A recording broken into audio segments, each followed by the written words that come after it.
Welcome back to the channel. This week I've spent my entire week with this 2025 Mustang Mach-E Rally. Now this is by far, it's not even close, the coolest Mach-E money can buy you. It's a little bit above the GT trim. Obviously you're gonna pay a lot more money for it, but look, this is the coolest EV, or one of the coolest EVs that I've driven in a very, very long time. And it might just be the only Mach-E that deserves its Mustang badge under certain scenarios. I'm going to take you through the exterior, the interior, and of course a POV drive. Let's get into it. So first off, it is really cool because the Mustang Mach-E was actually my first ever press car. It was my first ever time in front of the camera for you guys for like a real brand. And it was nuts. It's been nuts. So thanks so much for watching. If you want to subscribe right now, go ahead and do that. But let's take a look at the front end. Really, really aggressive. Something that they've added for the rally version is these fog lights. Look really good. Honestly, they should put this on all of the trim. It looks really cool and aggressive. Obviously, I have it in this grabber yellow paint color, and grabber, it absolutely does. It is a ridiculous looking and really, really sharp, and I love it. I love these aggressive headlights. I've always liked what Ford have done with the Mach-E front end, and I just think that the Rally kind of takes it to the next step. You can see I can get really close here, and I actually have like a front splitter here, or like a front, I have like a front active arrow if you want, almost. It's really, really cool. I really like the look of it. And then we have the cooling stuff right there. We've got some vents, close up on the fog light. This Mach-E, or this Mustang badge, will actually light up at nighttime, so very cool. Looks really good. I love this stripe that goes right up through the middle. Under the hood, we do have a front trunk, or a frunk, that has a decent amount of space. I do like the way that they've oriented it. Some manufacturers don't even give us that anymore, so I'll take it when I have a front trunk. I just wish there was a way to use it. I can't open it from the outside. Like, this kind of looks like a button, but it's like not a button, so I gotta go from the inside, press the button, then it opens. I wish it was on the key fob or something. That's my only complaint front end wise. Other than that, it looks really cool like this. So I just showed you that under the hood we have a trunk. So under the floor is where the power actually comes from. And we have a 91 kilowatt hour battery capable of 426 kilometers at 100%, but I've only seen like just over 400 at 100%, and I've been driving in pretty warm conditions. I have not yet seen that 426, but that battery with its dual motors, because we do have all-wheel drive here, produces 480 horsepower and 700 pound-feet of torque. So this thing is a bullet, and you'll see a little bit later what I'm talking about. You can charge this thing pretty fast, 35 minutes. If you can find a 150 kilowatt charger, you'll go from 10 to 80% in 35 minutes. So not too shabby there either. So next we come to the side profile for the Mustang Mach-E, and you can see we've got a Mach-E Rally badge with these nice rally tires. I mean, these like white tires, and the wing back there kind of reminds me of, you know, the Ford Focus RS, and I guess this is Ford's way of sort of bringing it back, or paying respects to it, because they're not going to bring it back, and they're going to put it on the Mach-E, and hopefully you're satisfied with that. I know you're not, but I mean, that's as close as we're going to get, so I'll take it. I really like when you get up close. Obviously these rims collect dirt quite well and quite easy, so it's been a challenge to keep them clean, but we do have red brake calipers right there, really nice looking. Of course, you have the standard door where it's like a push button thing for the front, and you have like this tiny little door handle, which I don't mind, and then the back door kind of presents itself to you, and you got to slide your hand in there to actually close it. Look, it's not my favorite thing, but I don't really mind it that much. Then the coolest part of the whole exterior, this cool rear wing. Look how big it is. I really like it. It's an SUV with a rear wing. It's an EV with a rear wing, which is something you don't really see that often unless you're talking about Porsche or something crazy like that. Then we have the iconic tail lights for the Mustang Mach-E at this point. We've seen them before. We like them. We can also see that this little stripe continues on through the yellow here. Mustang badge, of course. Whether you like it or not, the Mustang badge is all over this thing. And then also we have the rear diffuser. It's cool to see an EV with a diffuser, and you can see some underbody protection. The Mustang Mach-E Rally actually comes with some rear underbody protection, so that when you're ripping it in the rally mode and on the rally tracks, the underbody of the EV will be protected. So that's really good. I also like how the turn signals are sequential. Last but not least, so let's take a look underneath the trunk, or pop the trunk anyways. Decent amount of storage. I was able to do my Costco runs and stuff like that pretty easily, no problem at all. I like the little Mustang logo on the carpet there. You can fold the seats down, have a ton of room, but I haven't had to do that to get more room. I've been able to do a full grocery run, stuff like that, with absolutely no problem. Of course, the tailgate is automatic, so we really like to see that. So that's gonna do it for my exterior tour of the coolest Mustang Mach-E I have ever seen. I love the yellow paint color. I love the exterior design. I love how aggressive it looks. This is the one I would buy. I mean, this one just stands out the most. It is the coolest thing I have seen in an EV for a very long time, and it's just impressed me really well overall. Let me know what you think though, but let's hop on the interior and check out what's going on inside. All right, so as usual, up first is the rear for the Mustang Mach-E Rally. You can see, press that button, door kind of presents itself, and you pull it open. So no actual door handles for the rear. I like this mix of like plastic and this cloth feel. Looks pretty good. Got the sound speaker right here as well. Got like this chicken nugget looking thing. That's the best way I could describe it, as the door release. Kind of interesting. And then the seats are kind of interesting as well, because you have like this white exposed plastic, which I actually think looks pretty nice. You kind of have that white stitching, although it looks green on camera for some reason, but when I get close to it, it's definitely white, but from up here it looks green on the camera. But I can assure you it's white, the white stitching throughout. Nice black interior, easy to get in and out of, so let's get in.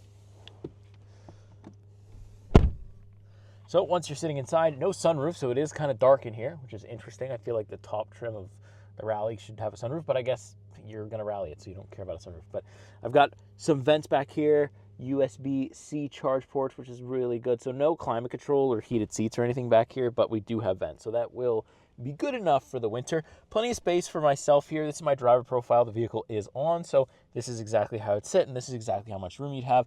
5'11", I've got plenty of knee room here, very good.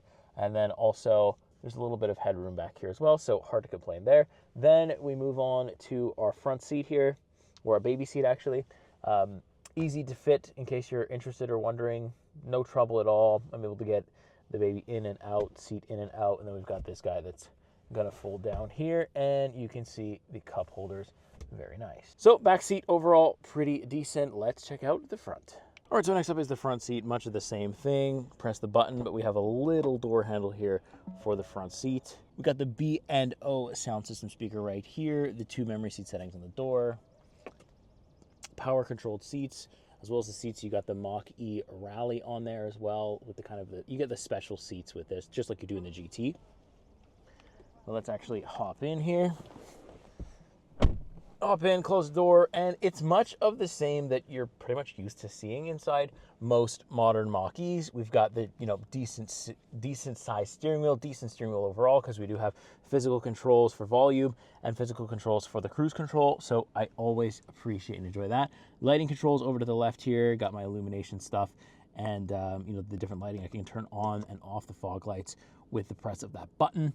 I kind of like the little designs here for the dash. Looks good overall across. It looks really good, so no complaints. I kind of like this material. The mix of material looks pretty premium for what it is, so I can't hate on that too much. I like the Mustang logo and kind of the white accents around the steering wheel. It looks cool. Would have been cool if it was color matched to the car. Would be really cool if if my exterior is yellow, this is yellow, and this is yellow, but that might be too much detail for them to go into for each car. But would be cool. Would be something I may do if I own it. I would try to wrap this yellow, and so is the other thing, just to match everything. Would be cool. So next we're going to move on to, a part that, whether you like it or not, you're going to be using a lot. You're going to be spending a lot of time right here with our iPad to the max looking thing. So this is where everything's controlled, vehicle-wise, control-wise. If this craps out on you, you're finished. I mean, you just can't use the car anymore. That's it. The SUV's done. I mean, it would be really difficult to do it. Probably still drives, but you're going to know what's going on. Hopefully this doesn't go, because it's the digital gauge cluster, and it kind of will change with the drive modes, but very simple and basic there. You can see the range. You can see what gear you're in, one pedal driving, is it on or off, and also your total kilometers right there, so nothing crazy. So really everything here is going to be controlled. So I've got some apps and stuff like that, so you can kind of see what's going on. We have Stingray Karaoke, Apple CarPlay, Android Auto standard, built-in navigation. You can do trips, check your tire pressure, check your charging, so you can see 100%, 378 kilometers of range. I saw above 4 the other day when it was a bit warmer, so the colder it is, I think this battery will get affected. And then you got a bunch of controls.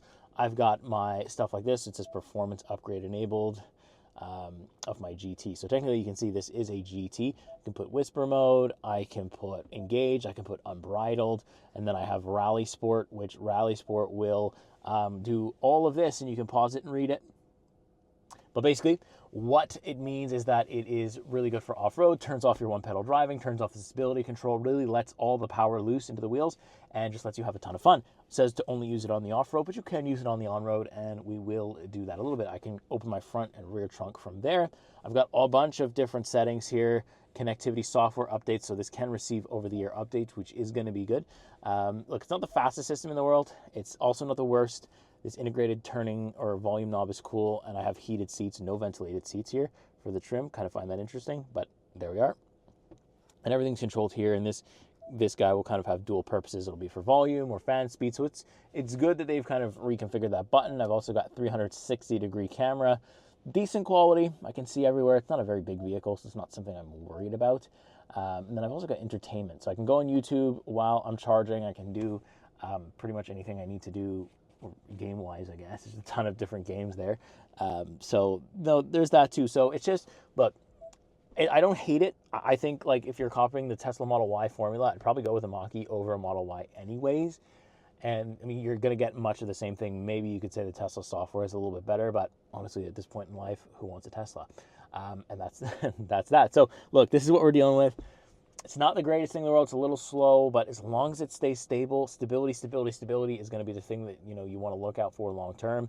If it can do that and not crap out on you, good, not great. Then a little bit lower, I do have one wireless charging pad and like a little storage. I've got USB-C, 2 cup holders, the little dial here for changing the gear, parking assist, electronic parking brake. Then we've got some storage under here, a nice little armrest. Same thing for the passenger seat as the driver's seat, power adjusted, exposed plastic. This headrest is like extremely hard. I know I seem rough on it, but like it is very, very hard for your head. So, and you can't really move them up or down. This is where it is. If you don't like it, oh well.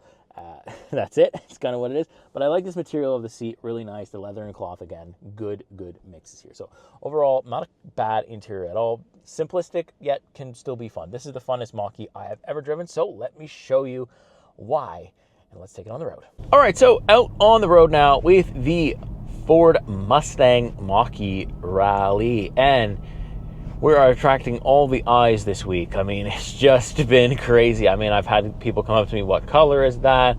You know, why does the Mach-E look like that? I didn't know it came like that. Ford Focus RS right there. But yeah, it's been really cool. It's been one of the electric vehicles that's gotten me quite a bit of attention in public. I've had quite a few people come up to me and give their absolute unbiased opinions, some good, some not so good. You know, it's relatively in the middle, but the one consensus is that it's pretty cool. The biggest disagreement from the public is that they don't really like the color that much. They think it's too bright, too flashy.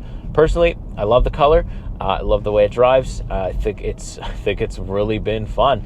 I actually like the way that it's tuned for off-road because it does make the ride a little bit smoother. So that's obviously always a huge plus. It's a lot less bumpy, even in my unbridled mode, like, because I have 3 different drive modes, right? I've got the unbridled, I've got the engage, and the whisper. So I've got, you know, enough there that I can kind of switch in between. And also you have the Rally Sport mode as well, where it will disable the stability control, disable the one-pedal driving, so no regenerative braking at all, and it'll also just give you absolute full beams. For as long as you need it for, or as long as the battery can keep it up. But I've got 89% of charge right now, so even I think in the engage mode that I've got it in, I'm gonna get the max power. I don't think it's gonna top out because, well, you know, when you do electric vehicle review, it is really important to make sure that they're charged. I like to try to get them charged at least above 80%, and 70% is kind of my limit, because I want you guys to see the vehicle like with its max capabilities, right? Like, so that's what we're doing here. And yeah, but it's been really, really a nice week. Convenient. Obviously, I'm not spending any money on gas, so I'm extremely happy in that side of things. The only thing I haven't gotten to do is like actually rally it. I mean, there's little areas in Montreal, or at least my area in Quebec here, that would actually allow me to rally it, other than just like tearing up somebody's front lawn, which I don't think they'd be happy about it, and I don't think Ford would be happy if I use the Mustang Rally to do that. So we're gonna avoid that, at least for now. And I'm not that desperate, but I just driving it on road, I could tell that, you know, if it could do half of the stuff it does on road, off road, and like, you know, from what I've seen, it seems like it handles really well. Body roll's pretty in check, and it can drift. It feels like a rear biased all-wheel drive system, so that's going to be really good, especially for off-road stuff. You want to kick the tail end out of it and just, let it loose a bit. It seems like it will work with me, even just, on some streets here. If I gun it and I turn it at the same time, it wants to kick out, you could tell, and it's kind of limiting power a little bit when you do turn quite sharply. But other than that, like, it's just been awesome to own and drive this thing. Like, I just look so cool. I mean, that's the coolest thing about it, is I look absolutely awesome. So we should be able to get a pretty good launch here. The Mustang Mach-E Rally has 400 horsepower, a 700 pound-feet of torque, and it feels kind of like this. Oh my God. I had so much wheel spin, the wheels couldn't even keep up with it. Wow, that's fast. And talk about a roller coaster. My goodness, that takes your breath away just a little bit. Like, whoo, especially from a dig. This thing is no joke. And so, I constantly have said all week that this might be the only Mustang that kind of deserves, or this might be the only Mustang Mach-E that kind of deserves its Mustang badge, just because it can do that. When I think of a Mustang, I think of loudness, which I don't have. I think of fast. I think of like extreme speed. I absolutely have that, abundance of that actually. I also think of flashiness. I think of being seen and being noticed and wanting to be seen and noticed. And in this rally version, I am absolutely both of those things. That's been happening. I think about the track, and maybe in the sense of this doesn't light up the, asphalt track, it will absolutely light up a dirt track. And I think that's really cool. I do think about drifting as well, which this thing can absolutely do. So, the Rally is possibly the only Mach-E that really deserves the badge. I seriously do think that. Steering is good, handling is good, especially when you're ripping it, but it is at times, because you have so much power, so when you really put your foot down, put your foot to the floor, you really do have to control it. Like, sometimes it has trouble staying straight and you have to correct it, or because my stability control is on when I'm doing this, because I don't want to end up in a tree, because of all the power this thing has, it just is going to cut power. And that's probably the safest thing to do, honestly, because it's just so much power for what the wheels and the tires could grip. Even though it's a nice sunny day out, I'm on summer tires, it's just so much grip for a tire to handle. It's so much torque for it to be able to try to handle all at once is crazy. Visibility is really good as well. I can see all around the vehicle, really no problem. There's no digital rearview mirror or anything like that, but honestly, it's not a huge deal there. I don't have Blue Cruise on mine. I just have the adaptive lane keep assist and also the adaptive cruise control, which is still pretty good, but you can option a Blue Cruise enabled Mach-E Rally, so that would be really good for long haul road trips, different things like that. It would be pretty nice. But it's like, if I wanted to close up to the guy ahead of me, look how easy it is. There's also some like built-in, there's also some pumped-in audio, which you can turn off. Like, I can click it here, and then I can just go and turn the propulsion sound right off with no problem at all. So if you don't like it, you don't have to listen to it. I personally don't mind it. And also when I'm just driving, it's not really doing it. It's only really when I'm ripping around. But, just driving this thing around, this is, I think, what the Mustang Mach-E should have been from the beginning. I think it should have been more flashy. I think they all should be flashy, because that's what the Mustang brand is. If you're going to call it a Mustang, you have to make it Mustang-esque, if that makes sense. Like, you have to make it feel and look more like a Mustang, even knowing it's an EV. And I think the Rally does a really good job of that, whereas other Mach-Es just simply don't. I like the screens as well. Really decent screens here. Or, I mean, decent. I say decent because they haven't failed on me yet, right? Like, I kind of have a good overview of everything. I can turn everything off. It's just, it scares me that if this main iPad screen craps out, like, that's it, I'm done. And there's nothing I can do. I got to take it to a service center, and that's it. There goes, like, 85% of the utility of the vehicle. At least my gauge cluster would stay on. That's good. But like, if I want to control heated seats, HVAC control, I wouldn't be able to do any of it. There isn't a physical button. The only physical button is this integrated kind of volume knob there. So like, it worries me. It still worries me, right? But just living with it so far, no glitches, no lags, nothing. So I can tell you that, like, software wise, because this car is a lot of software as well, it's okay. Like, it's done its job. It's done enough. but I just don't know long term. So if you own one of these things long term, you're gonna have to let me know. So it's gonna about do it for my driving thoughts on the Mustang Mach-E Rally. Look, if you want a car or an electric vehicle that stands out more than the rest and isn't like a Porsche or a Taycan or something crazy like that, because look, 67,000 versus whatever the electric Porsches are costing, probably in the 80s they start, or in the 67,000 they probably start. This thing's a pretty decent deal, especially if your only goal is to have an EV that stands out and that's kind of fun, because range-wise, just over 400, that's kind of like, it gets a passing grade, but barely for me. 400 for me to own it would be just enough range to kind of get by, not really enough to go on long road trips. It wouldn't be my go-to car, but this is more of like a toy car than anything else. This is more of like, you know, you're just taking it out, you want to have fun, you want to rip around, get that instant torque, and also maybe you do have a place where you can off-road and do donuts and rip around and get it dirty and play in the mud, then this is fantastic for just doing that, and you'll have a great time. Or if you just want it for your cool daily commuter, it's awesome for that too, because it is quite comfortable and it's got quite a bit of room in it as well, like you've seen on the interior here. So, you know, there is some plus sides to doing it. Just the range is pretty meh. And also, you think about winter, it might get affected a little bit, but, you know, that's kind of the trade-off if you want a vehicle or an electric vehicle that looks like this. For me, if I was to own it, I think the 400 kilometers, like I said, would just be enough. It just gets that passing grade in terms of range.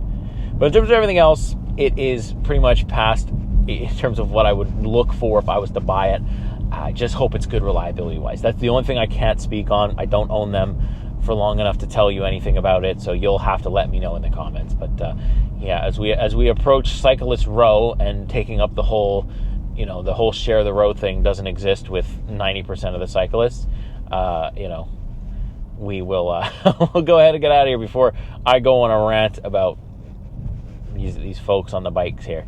But yeah, make sure you like the video if you want to see more videos like this, if you want to see more Mach-E's like this, the special edition stuff. If you like the special edition vehicles that I'm able to show you, let me know so I can ask Ford to give me more. I would love to get my hands on a Mustang Dark Horse one day. Would be absolutely fantastic. But let me know what you want to see. With that being said, I'll see you in the next week. See you in the next car. Take care.